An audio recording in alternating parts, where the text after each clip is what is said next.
រត់ជន់ជើងគ្នាហើយ DHI បើកសំណុំរឿងតាញ់ម៉ូឡើងវិញចោទប្រកាន់មន្ត្រីនិងបុគ្គល40នាក់ពីបទបន្លំផោះតាំងសួស្តីប្រិមិត្តអ្នកតាមដាន Channel Marisi LTV និង Page Idol TV New ទាំងអស់គ្នាតើអ្នកទាំងអស់គ្នានៅចាំករណីមរណភាពដ៏គួរឲ្យសោកសង្រេងនិងពោពេញដោយមន្ទិលសង្ស័យរបស់តារាសម្ដែងស្រីល្បីឈ្មោះតាញ់ម៉ូនេះដាបានដែរឬទេរឿងរ៉ាវដែលមនុស្សជាច្រើនគិតថាស្ងប់ស្ងាត់និងបញ្ចប់ទៅត្រឹមឧបតហេតុនោះពេលនេះបានផ្ទុះឡើងជាថ្មីម្ដងទៀតហើយក្នុងកម្រិតរំជួលដល់រចនាសម្ព័ន្ធមន្ត្រីរដ្ឋាភិបាលនិងសមត្ថកិច្ចថៃឯកសារស៊ើបអង្កេតចំនួន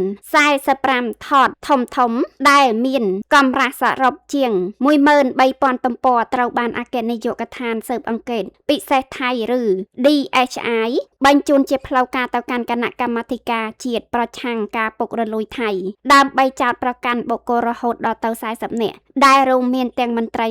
រដ្ឋនិងបុគ្គលឯកជនជុំវិញការរួមគំនិតគ្នាកែបន្លំនិងបំផ្លាញផោះតាំងតើមានអ្វីកើតឡើងនៅពីក្រោយខ្នងនៃសំណុំរឿងនេះនាងខ្ញុំនឹងនាំប្រិមិត្តទៅពិនិត្យមើលអង្គហេតុនិងការវិភាគស៊ីជម្រៅក្នុងវីដេអូនេះទាំងអស់គ្នាប្រិមិត្តជាទីមេត្រីករណីបាត់បង់ជីវិតរបស់តាញ់ម៉ូនីណាធ្លាប់បានធ្វើឲ្យមហាជនទាំងក្នុងនិងក្រៅប្រទេសថៃតាមដានដោយក្តីក្តុកក្តួលនិងចាត់ជាសំណួរជាច្រើនជុំវិញភាពមិនប្រក្រតីនៅថ្ងៃកើតហេតុកាលពីពេលកន្លងទៅសំណុំរឿងនេះត្រូវបានគេបិទឬចាត់ទុកថាជាគ្រោះថ្នាក់ចៃដន្យធ្លាក់ចូលទឹកទន្លេចៅប្រយ៉ាប៉ុន្តែយុត្តិធម៌មិនទាន់ត្រូវបានគេកប់ចោលឡើយថ្មីនេះអគ្គនាយកដ្ឋានស៊ើបអង្កេតពិសេសថៃ DHI បានធ្វើសកម្មភាពយ៉ាងក្តៅគគុកដោយបានរៀបចំនិងផ្ញើសំណុំរឿងផ្លូវការយ៉ាងក្រាស់ឃ្មឹកដែលមានចំនួនរហូតដល់ទៅ 13,000 ទំព័រចែកចេញជា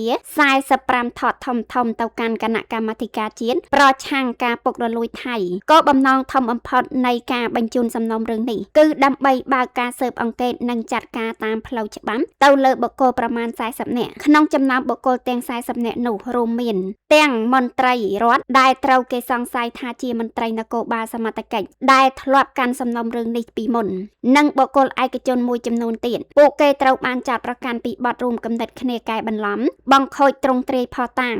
និងរំខានដំណើរការយុត្តិធម៌ក្នុងគោលបំណងជួយសម្រាលទោសឬរៀបចំឲ្យជនសង្ស័យរួចផុតពីការទទួលខុសត្រូវតាមផ្លូវច្បាប់តើប្រតិបត្តិការនេះចាប់ផ្ដើមពីណាមកតាមព័ត៌មានលំអិតដែលនាងខ្ញុំទទួលបានការស៊ើបអង្កេតលើការរំខានដំណើរការយុត្តិធម៌នេះមិនមែនទៅតែធ្វើឡើងនៅថ្ងៃនេះទេគឺក្រុមការងារពិសេសរបស់ DHI បានចាប់ផ្ដើមស៊ើបអង្កេតយ៉ាងស្ងាត់ស្ងៀមតាំងតែពីកន្លងខែកុម្ភៈឆ្នាំ2025មកម្លេះដើមហេតុគឺការចេញពីការដែលអ្នកស្រីផានីដាសិរិយុតូថិនដែលជាម្ដាយបង្កើតរបស់តាញ់ម៉ូរួមជាមួយលោកអាន់ឆារីយ៉ា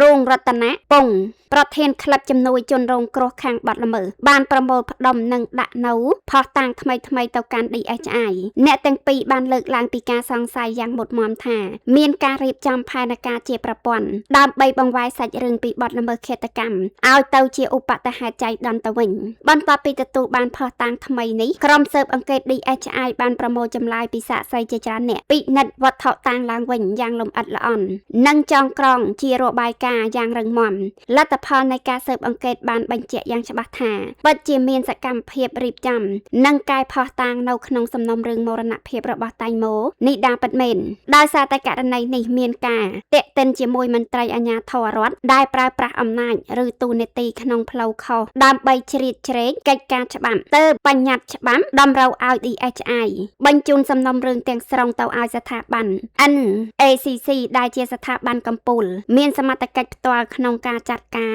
មន្ត្រីពុករលួយប្រសិនបើ NACC ពិនិត្យឃើញថាបុគ្គលទាំង40នាក់នោះមានកំហុសឆ្គងឬរំលោភអំណាចពិតមែនពួកគេនឹងត្រូវបញ្ជូនទៅកាន់តុលាការដើម្បីផ្ដន្ទាទោសយ៉ាងធ្ងន់ធ្ងរតាមច្បាប់ប្រិមិត្តទាំងអស់មកដល់ចំណុចនេះនាងខ្ញុំសូមធ្វើការវិភាគស៊ីជម្រៅនិងចែករំលែកមតិយោបល់ជុំវិញហេតុការណ៍ដ៏កក្រើកមួយនេះការដែល DHI ហ៊ានកាយសំណុំរឿងតាញ់ម៉ូនេះដាឡើងវិញហើយចងក្រងឯកសាររហូតដល់ទៅ 13,000 ទំព័រញ ញ៉ាទៅ NACC នេះមិនមែនជារឿងសាមញ្ញនោះទេវាគឺជាការបើកមុខកាត់វះកាត់ប្រព័ន្ធយុតិធធម៌មួយដ៏ធំនៅក្នុងប្រទេសថៃទី1ការផ្លាស់ប្ដូរទម្ងន់នៃបទល្មើសការស៊ើបអង្កេតរបស់ DHI ដែលរកឃើញភស្តុតាងនៃការកែប្រែកោសលវិច័យឬភស្តុតាងនៅកន្លែងកើតហេតុបានឆ្លុះបញ្ចាំងឲ្យឃើញថាសង្គ្រាមព័ត៌មានកាលពីពេលមុនអាចជាការល្ខោនដែលគេរៀបចំឡើងប្រសិនបើភស្តុតាងត្រូវគេបន្លំបានមានន័យថាអ្វីដែលមហាជនធ្លាប់សង្ស័យថានេះជាឃាតកម្មគឺមានទម្ងន់កាន់តែខ្លាំងការបង្វែរពីឃាតកម្មទៅជាឧបទ្ទហេតុគឺជាវិធីសាស្ត្រមួយដែលជួយឲ្យអ្នកមានអំណាចឬជនល្មើសពិតប្រាកដរួចផុតពីទោសទណ្ឌធ្ងន់ធ្ងរ 2. ការប៉ះពាល់ដល់ចំណឺចិត្តលើសមត្ថកិច្ចនិងប្រព័ន្ធច្បាប់បញ្ជីឈ្មោះបុគ្គល40នាក់មិនមែនជាចំនួនតិចតួចនោះទេដែលមានមន្ត្រីរដ្ឋឬមន្ត្រីនគរបាលពាក់ព័ន្ធរហូតដល់ថ្នាក់នេះបានបង្ហាញពីការពុករលួយជាប្រព័ន្ធមហាជនថៃនិងពិភពលោកបានចោទសួរថាប្រសិនបើសំណុំរឿងរបស់តារាល្បីឈ្មោះដែលមានកាមេរ៉ានិងអ្នកសារព័ត៌មានតាមដានរាប់លានអ្នកនៅតែអាចត្រូវគេកែប្រែផុសតាងបានចោះទម្រាំតែប្រជាពលរដ្ឋសាមញ្ញទូទៅដូច្នេះការចាត់ការរបស់ NACC លើកនេះមិនត្រឹមតែជាការស្វែងរកយុត្តិធម៌ឲ្យតាញ់ម៉ូប៉ុណ្ណោះទេប៉ុន្តែជាការស្រោចស្រង់កិត្តិយសនិងជំនឿរបស់ប្រជាជនលើប្រព័ន្ធយុត្តិធម៌ថៃទាំងមូលផងដែរ 3. កម្លាំងពីគ្រួសារនិងសង្គមកត្តាដែលមិនអាចមើលរំលងបានគឺភាពអត់ធ្មត់និងការមិនបោះបង់របស់ម្ដាយតាញ់ម៉ូនិងប្រធានក្លឹបអ្នកជួយជនរងគ្រោះលោកអច្ចារិយាការស្វែងរកភស្តុតាងថ្មីមកផ្ទុះជាមួយ DHI ស្ងាត់តាំងតែពីដើមឆ្នាំ2025មកដល់ពេលនេះគឺជាមរតកនៃកិច្ចខិតខំប្រឹងប្រែងដើម្បីយុត្តិធម៌វាជាសារមួយបញ្ជាក់ទៅកាន់ក្រុមជនល្មើសថាពេលវេលាអាចកន្លងផុតតែបទល្មើសនិងភស្តុតាងមិនអាចលុបបំបាត់បានជារៀងរហូតនោះឡើយតើប្រិមិត្តយល់យ៉ាងណាដែរចំពោះការរៀបចំសំណុំរឿង